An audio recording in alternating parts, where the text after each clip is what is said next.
What's up? This is Jim Ellie with Reactive Training Systems, and in today's video, I'm going to teach you how to perform block reviews in the RTS training log.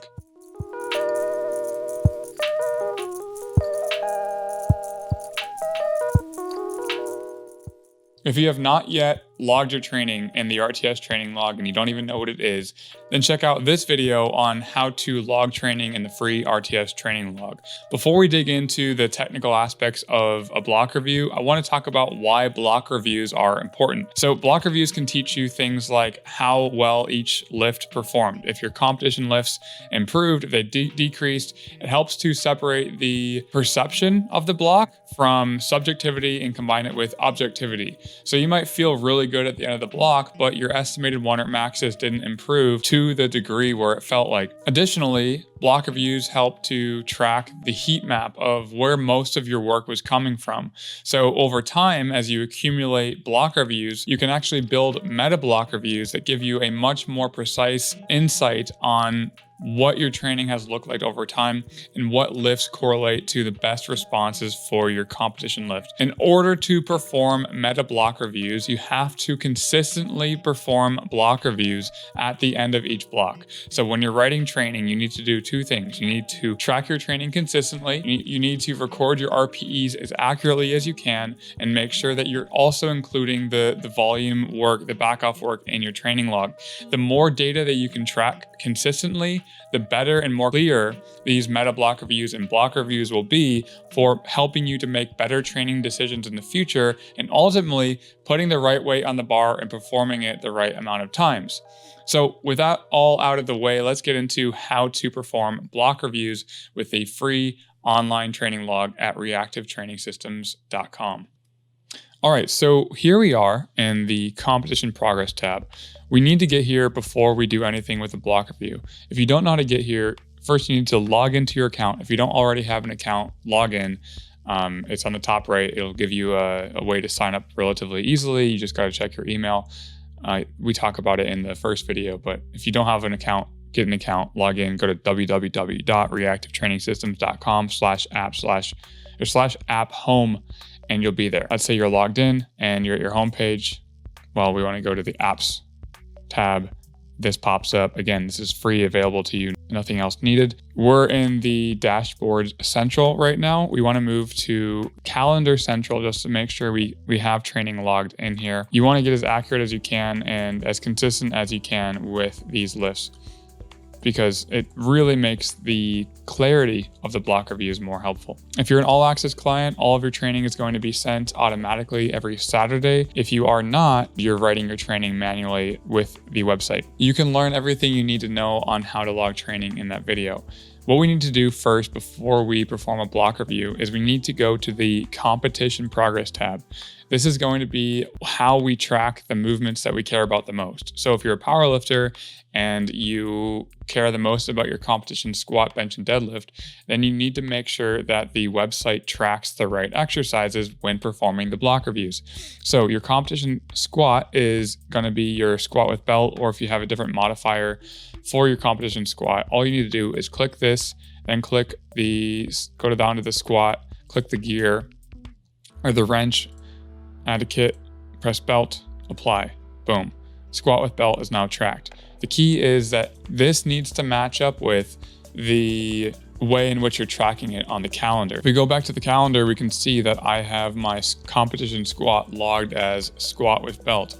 If you are logging your squat as just squat, then that needs to be what the modifier is logged as in the competition progress tab.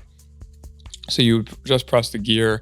For example, if you don't have a squat with belt, you just have squat, then you just click squat, all right?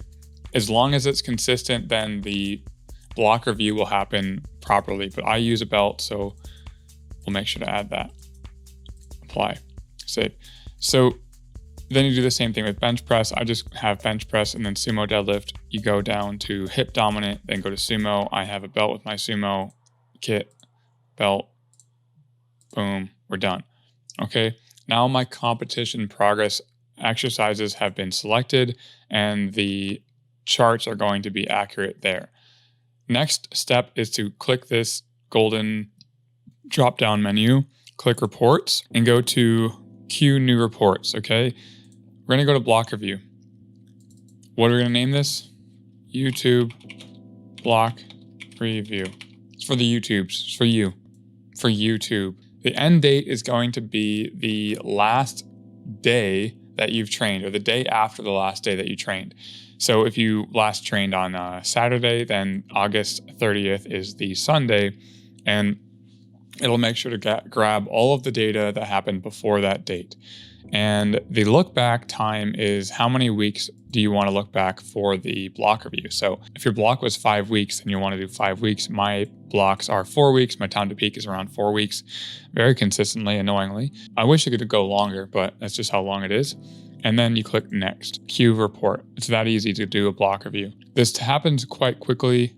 All you need to do is press this refresh button a few times. Give it a second, it needs to process the data. So you click the magnifying glass. And one of the cool things about this is that, again, it helps to know if the experience, the subjective experience, matches up with the objective data that the training log would indicate. So for example, I've been feeling like my squat has been difficult. It has not felt like I've been making much improvement. But according to my training log, I've added about 4 kilos to my squat in the last block.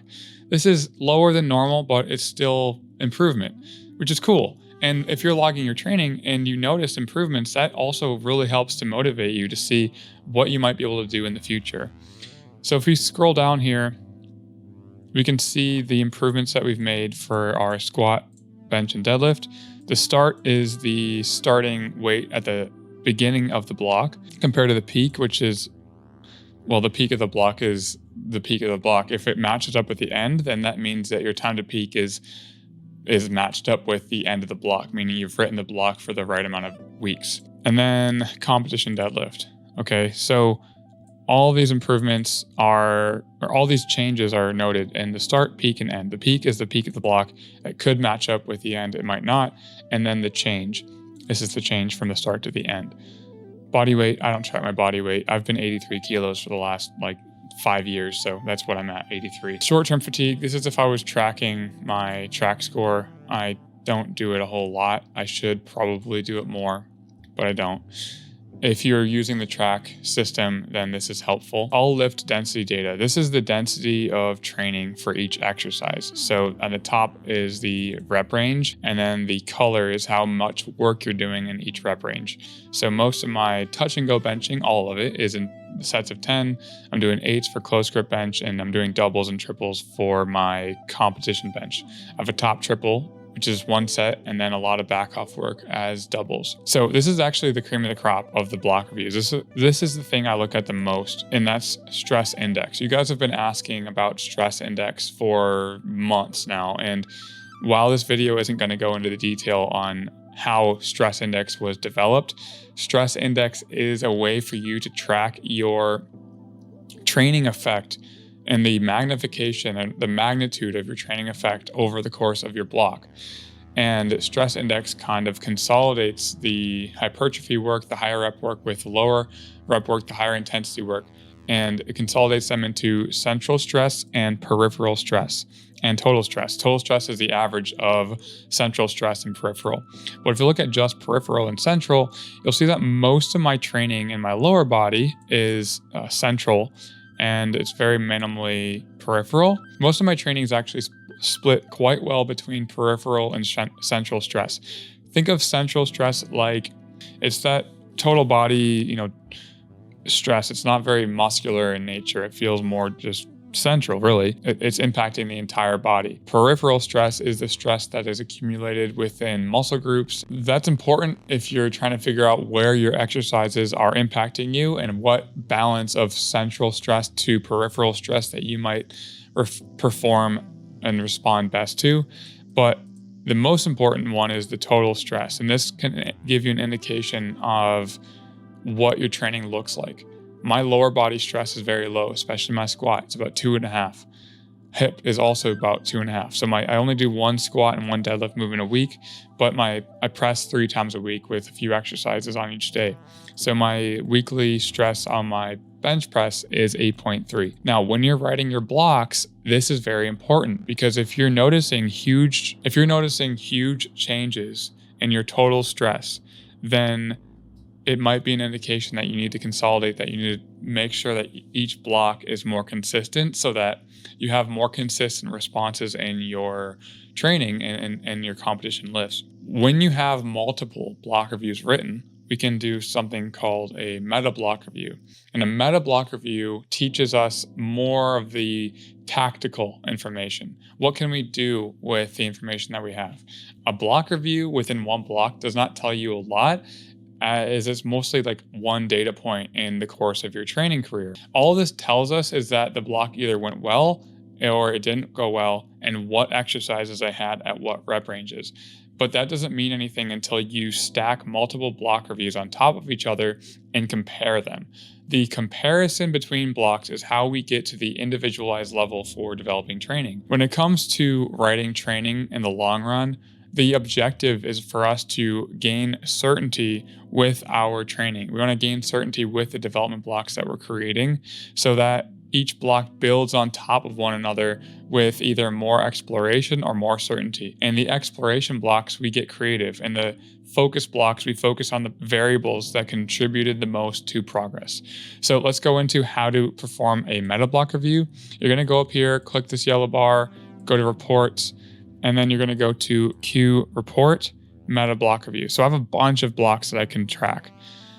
I'm not going to do the stress index test. These should be good. Meta block review. YouTube. Check all. So the ones that you check are the ones that the meta block review will review. Q new report. Now this is going to take a little bit longer. And while we wait, I want to indicate that if you do not currently track your training and you find it overwhelming, I want you to know that I was one of those people that found it difficult to log training. But with the free RTS training log, I noticed that it was one thing that helped me to focus on my training while I'm training, because you can go on your phone and you can log all this data in your phone relatively easily as long as you have a big enough phone. And it keeps you focused on what's next. It keeps you focused on what's to come and on the current exercise that you're performing versus scrolling Instagram all the time in between sets. You can be more aware and bring more awareness to your training.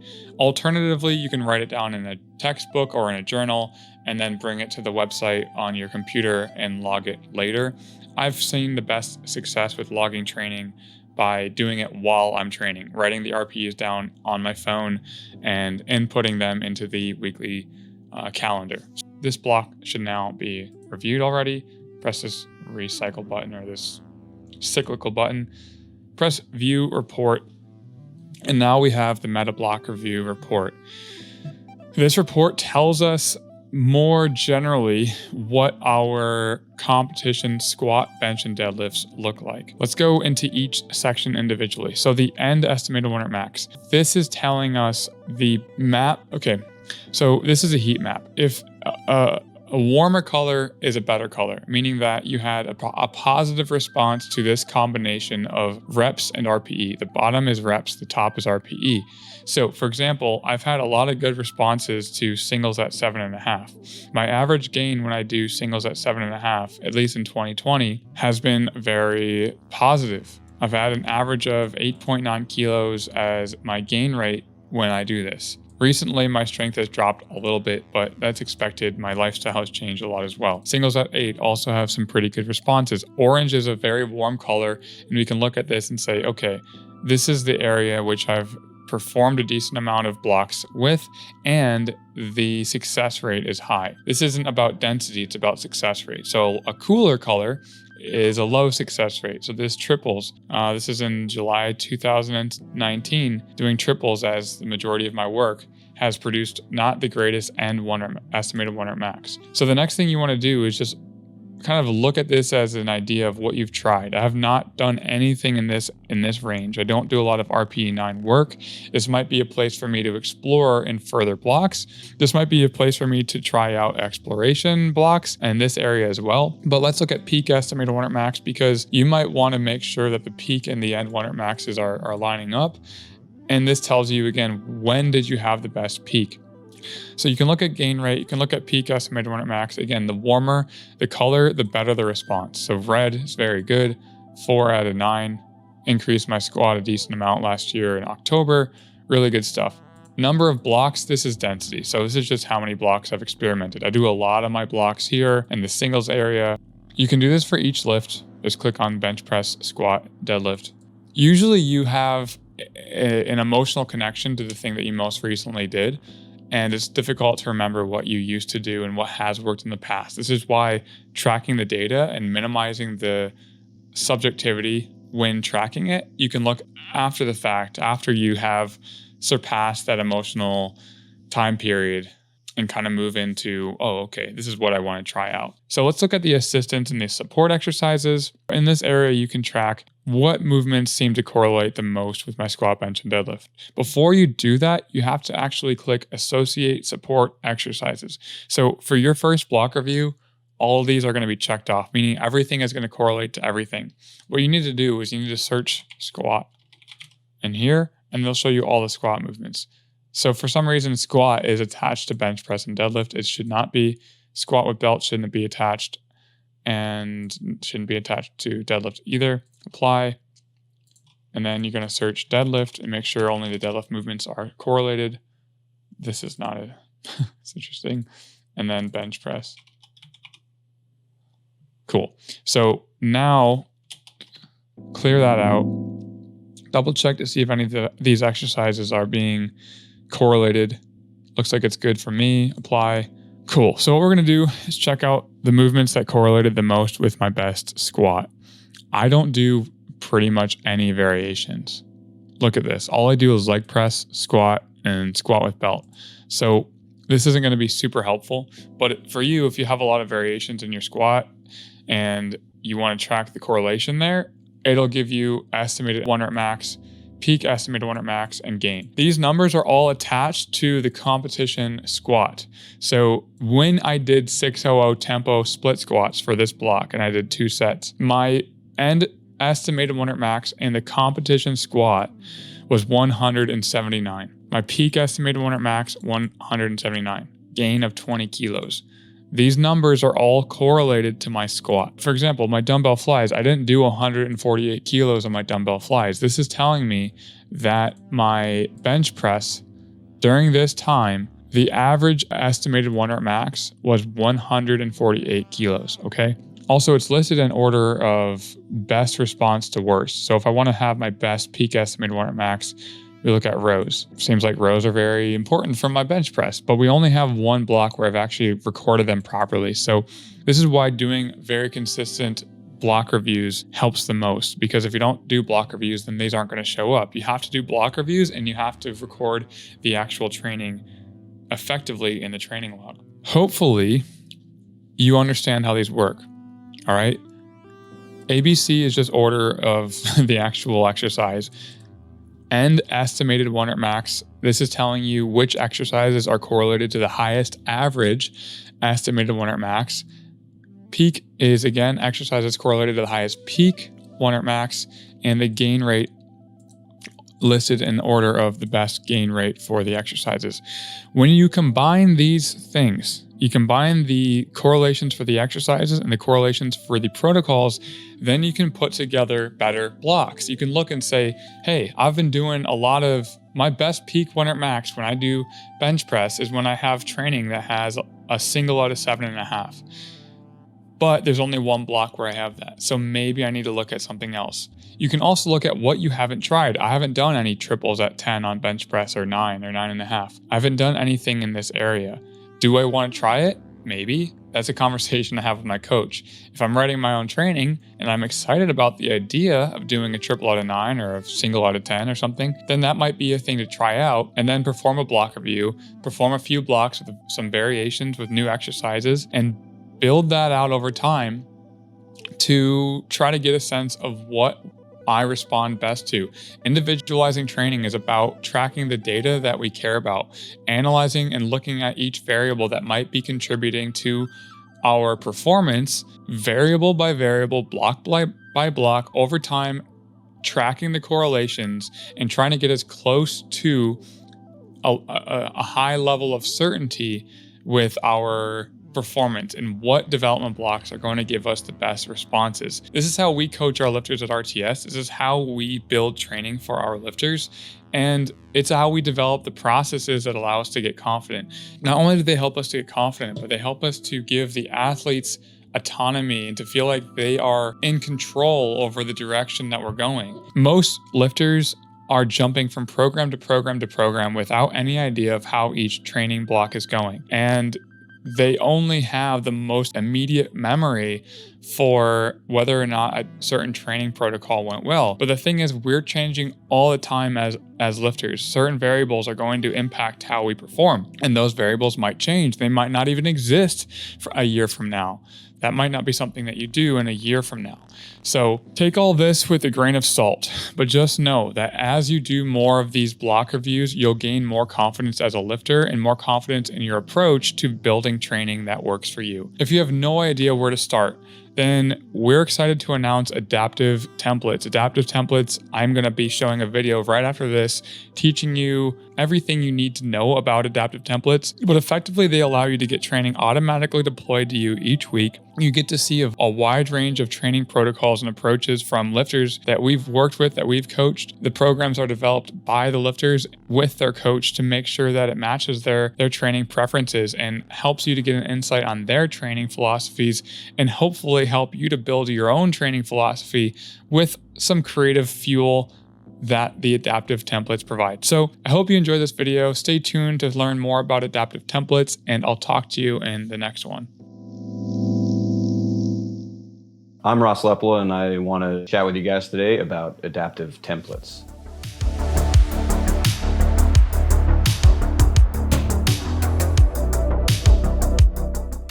Adaptive Templates are a cost-effective option to get some really good programming.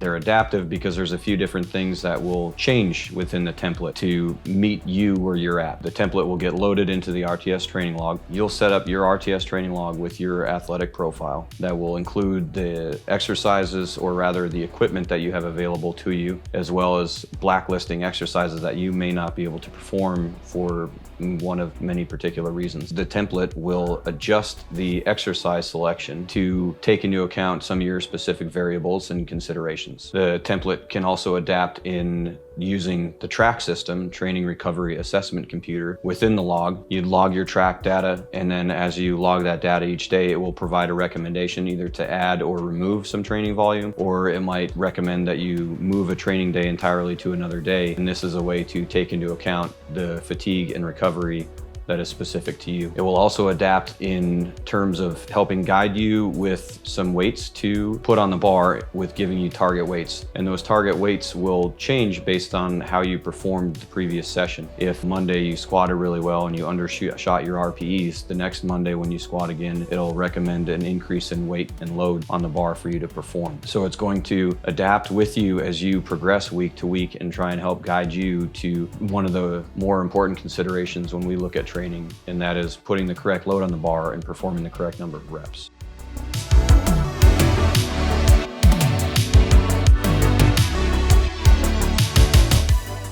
Each adaptive template is uniquely designed by an RTS coach and an RTS lifter. The lifter who's been working with a coach for some time will get paired up, and they will work together to write a program that is based on some of the things that that particular lifter has responded really well to. So we're taking things that we've learned from them and their training history, and we're putting it into a template for our audience.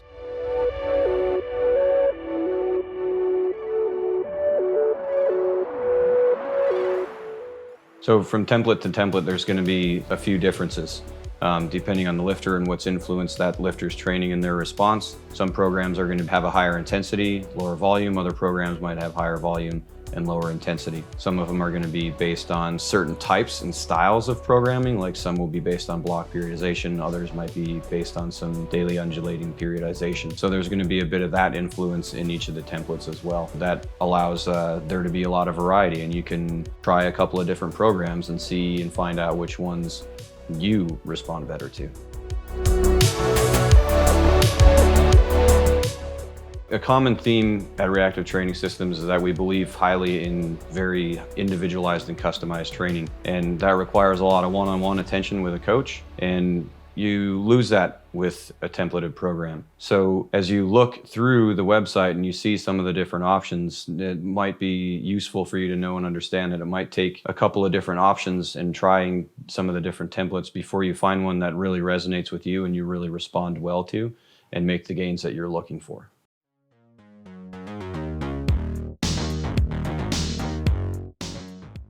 So as you're trying to find out which template might work best for you and you respond best to, I would recommend that when you start a program, you want to run it from start to end. Some of the programs run longer than others. Some are 12 weeks, some are 8 weeks. You can use adaptive templates to get you ready for a meet. Some of them are specifically designed to take you and prepare you into a meet and run a 12-week meet prep block. Some of them are a bit more off-season based, where they might be kind of power building or a hypertrophy phase to get you and tie you into the different seasons of training.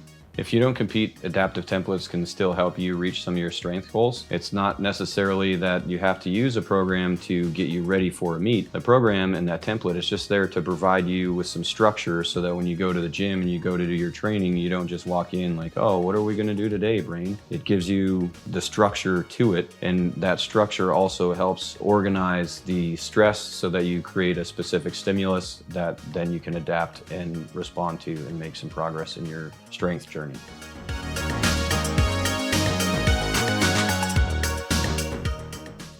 One of the big benefits to adaptive templates is it creates structure around the training process. If we go to the gym and we just aimlessly wander through the gym doing random exercises, we're gonna not have any organization to the stimulus that we're creating, where you can end up doing too much or too little or not the right exercises for this goal or idea. Bringing the structure into the training allows for the correct type of stimulus so that you can respond and make gains to that stimulus. Adaptive templates are a great option. As you adapt and grow as a lifter, the template is also going to adapt and grow with you so that you can put the right weight on the bar and perform the right number of reps.